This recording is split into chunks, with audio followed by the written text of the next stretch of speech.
Oh, let's see. Let's see where you at. Thank you so much.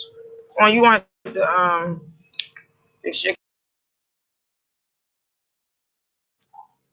So this is Swan. We're here on Green Mountain Avenue. As you can see, Swan is making sure that individuals are registered to vote.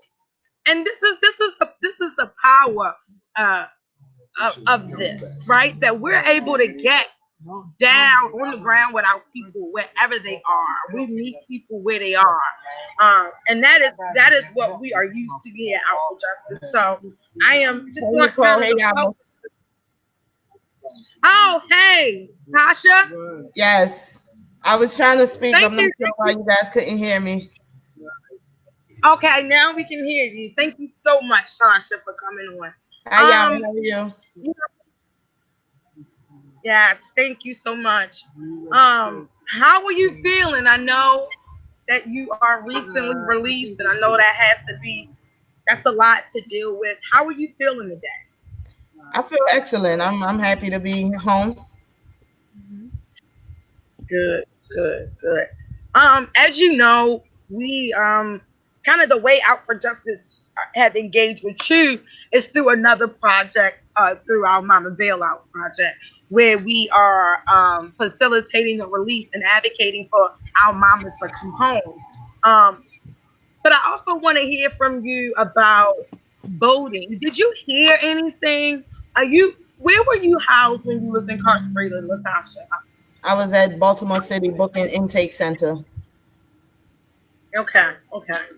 And I know that wasn't a great experience for you, considering the fact that you had to leave your daughter, that we're in the middle of a pandemic.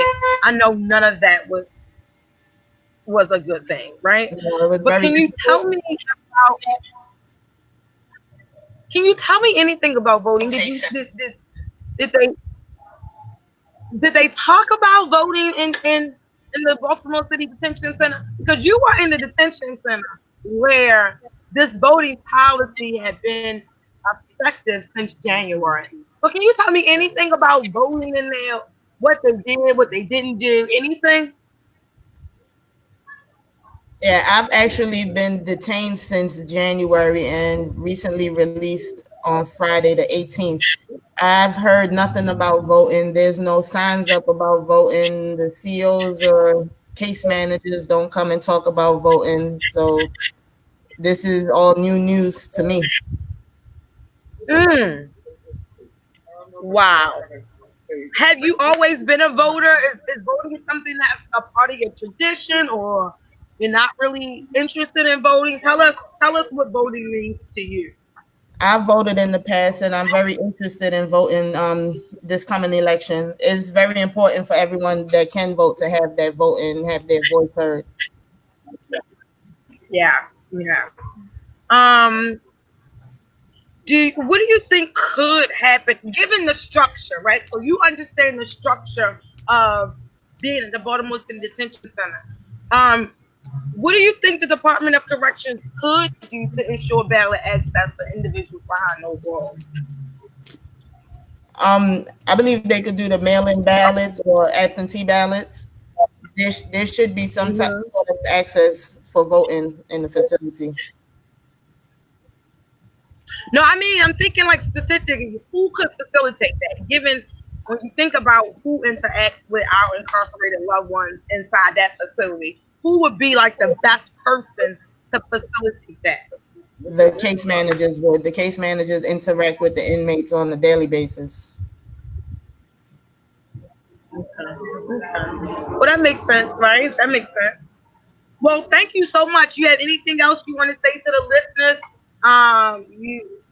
You're being heard by Marylanders across the state, and I know that could be a little scary because it's scary for me. But if you want anybody to know anything about yourself or how to support women coming out of prisons and jails, you know. I just wanted to thank Out for Justice for advocating for me. I really do appreciate that. And vote. Everybody should vote. Thank you so much. Thank you, Thank Latasha. you. Thank you so much for your support. Keep up the good work, and we here for you, sis. Thank you. Next, we're gonna bring on Twan. We're gonna close out um with some discussion uh with our on the ground team. You know, Alpha Justice, we've partnered with many organizations, and Hope is one of our partners in this work.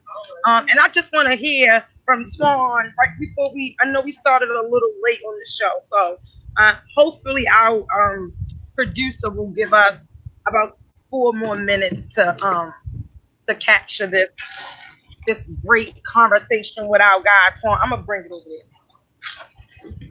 So, Twan, do you want to tell the listeners about like one? We went into jail last week, right? So, how was that? How did that feel like going inside of the jail and being able to walk out? Because you know, You remember what I said? Like they had that meal come up and it like shook my stomach. But I remember at one time that was one of the favorites on Thursday, Sloppy Joe.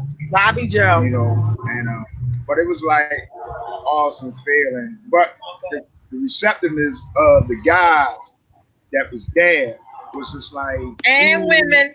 yeah, and women. 'Cause we did a slew of women too, Thank you.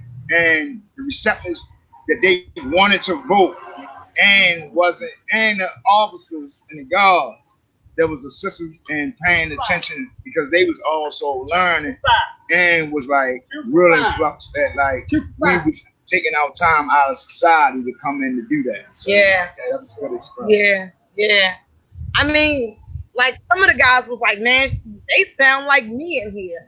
So we were presented with men and women who some of them knew they had the right to vote.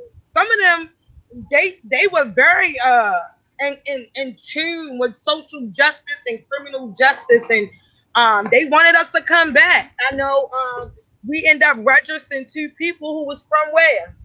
From the city. No, where? Oh, from out of DC Right, and right. some deep county, you know, Yeah. and then mostly like a few guys was like already registered, Hmm. but they had never like really potentially went to the next step. So when we Right. explained to them about going and force going to the next step, they was with it, you know. Yeah, yeah, it was dope. And y'all know me. I asked the corrections officer, can you please call the women down first, right? Because in the penal system, women are often the last to get everything. Seriously. And it's not that many of us in those prisons and jails. So it makes sense to get the women first, and then bring in all the slew of men. So we had women who called us today, wanted additional support in addition to voting. Um, and then the corrections officers, talk about the corrections officers in there, and how. Well, we had two episodes. So the chaplain was actually Right, trying to rush us.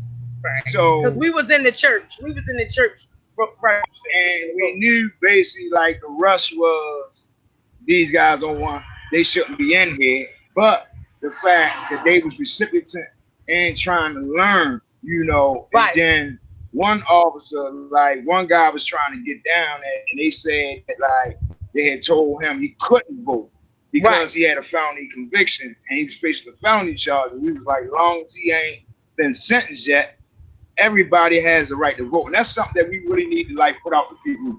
If you have family that's incarcerated, that's awaiting trial, regardless of a RICO Act or whatever, as long as they not sentenced, they can vote. And if they sentenced for misdemeanor or waiting for trial for misdemeanor, you know, right, they still can vote. So encourage right, them to vote so they can have a voice. If they tired of like taxpayers' money being used to other things to endorse prisons instead of like endorsing rec centers and rehabilitation. rehabilitation in your community. Exactly, It's the exactly. only way we're gonna get it done, and we need a slew of Exactly. y'all to join with us. Exactly. Exactly.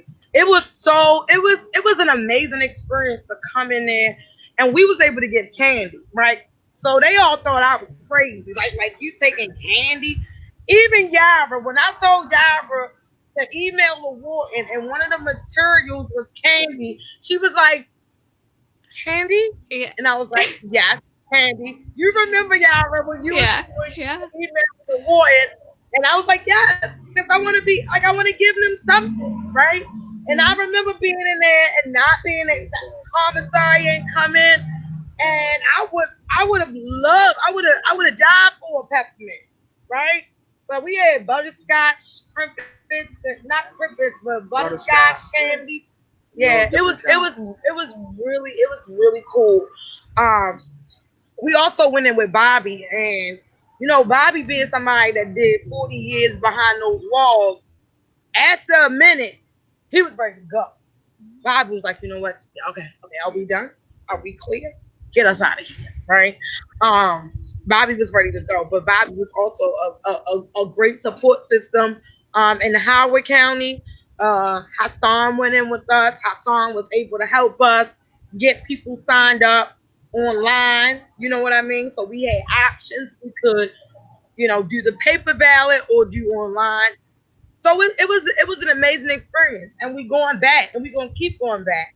And unfortunately, we can't not do this work because of pandemic. I'm sorry, right? Been That's in the just pandemic. we Stay in the pandemic. stay in the pandemic.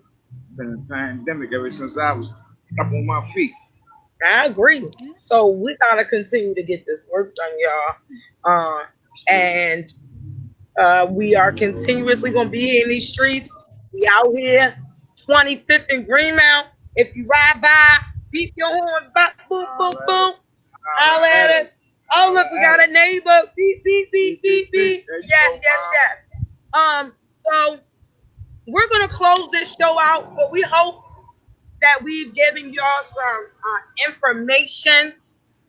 We hope that we are inspiring you to be great. We hope that formerly incarcerated people across this state get out to vote, because your vote is your Counts. voice. It's your Your voice. vote is your Mhm. voice. You have the ability to hire and fire, and those elected officials who are not serving the best interests of incarcerated and formerly incarcerated people, it is time for them to go. Um, Yeah. the Value My Vote campaign, Yara, can you close us out? Value Yeah, of my vote. course. As always, visit our new website, valuemyvote.today, and register to vote or request your mail in ballot there. And you can visit OFJ's website at outforjustice.org, or you can visit us on Facebook at OFJ 2014, our Twitter, Out for Justice org, or our Instagram, Out for Justice Inc. And be sure to stay tuned from 5 to 6 p.m. for next Tuesday for another power-packed prison power podcast. Thank you for joining. See you next Tuesday, y'all. Keep hope.